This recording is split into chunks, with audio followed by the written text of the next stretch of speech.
Bonjour et bienvenue. Aujourd'hui, on va parler d'une petite puce cellulaire qui fait pas mal parler d'elle. Elle s'appelle Walter.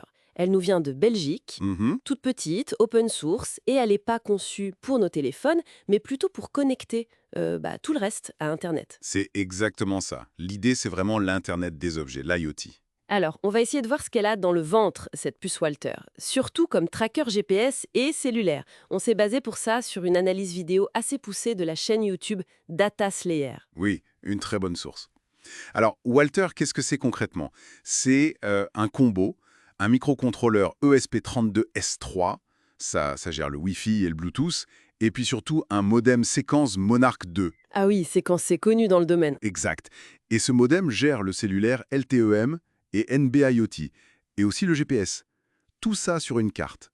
Plus petite qu'une boîte d'allumettes. C'est assez bluffant, hein. Impressionnant. Et j'ai vu qu'elle était déjà certifiée CE et l'FCC. Ça, c'est pas rien, hein. Non, c'est un gros avantage. Ça veut dire prête pour l'Europe et les États-Unis. Et point très important, tout est open source. Le matériel, le logiciel, tout est ouvert. D'accord. Et cette connectivité cellulaire, LTE-M, NB-IoT, c'est ça qui la distingue des solutions type LoRa ou Sigfox qui sont vraiment très très bas débit, c'est ça? Tout à fait. Le NB-IoT, par exemple, il est super pour traverser les murs, aller chercher un signal en sous-sol, mais bon, la latence, on parle de secondes. Ah oui, quand même. Voilà. Alors que le LTE-M, qui est vraiment le point fort de Walter ici, on a toujours une très faible consommation, mais le débit est bien meilleur. On parle de centaines de kilobits par seconde. Ce qui est beaucoup pour de l'IoT. Effectivement. Et surtout, la latence est bien plus basse. Sous les 200 millisecondes. Ça change tout. Oui, parce que ça ouvre la porte à du contrôle quasi temps réel, des interactions bidirectionnelles. C'est plus juste envoyer une donnée de temps en temps. Exactement. On est loin de la 5G, évidemment, qui serait beaucoup trop énergivore pour ces petits objets sur batterie, hein, faut pas rêver. Bien sûr.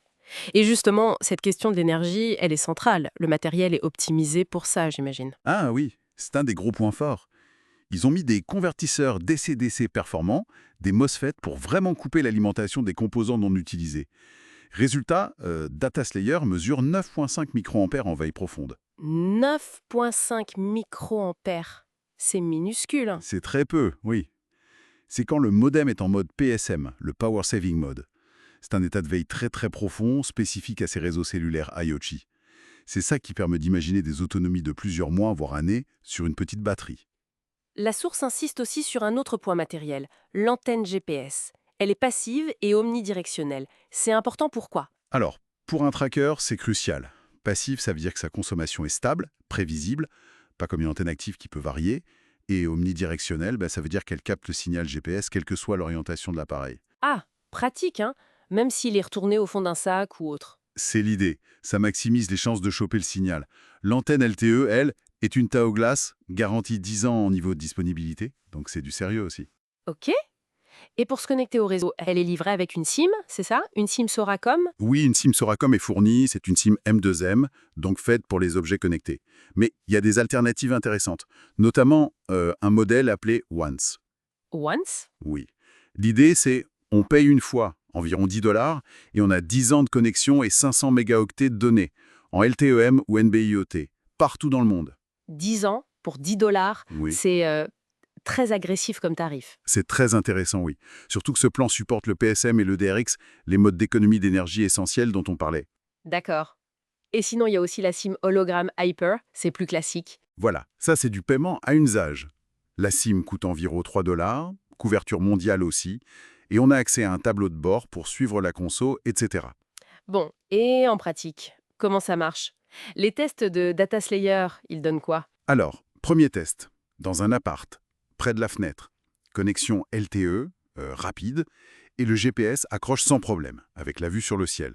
On voit bien la position précise du GPS via QuickPot, une fonction du modem, et aussi une position plus large donnée par la tour cellulaire via le dashboard hologramme. Logique.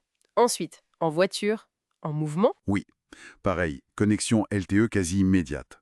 Et le GPS, il a mis environ 4 secondes pour fixer la position, même à travers le pare-brise. Le suivi en temps réel sur la carte fonctionnait bien. Pas mal. Et le test le plus dur, j'imagine, en intérieur profond. Exactement.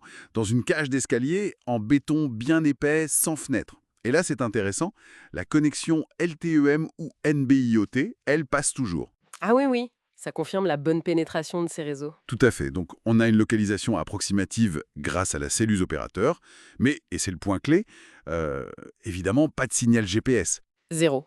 Il faut vraiment une vue du ciel pour le GPS, même avec cette super antenne omnidirectionnelle, hein. D'accord, c'est clair. Ce qui explique les cas d'usage mentionnés.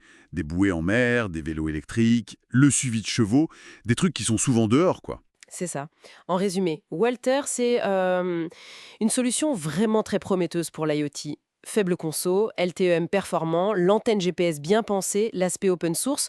Les tests montrent que ça tient la route, surtout la partie cellulaire. Donc, la grosse limite, c'est vraiment cette dépendance du GPS à la vue du ciel. En intérieur, on aura la connexion, peut-être une localisation par cellule, mais pas la précision GPS. Exactement. C'est le compromis.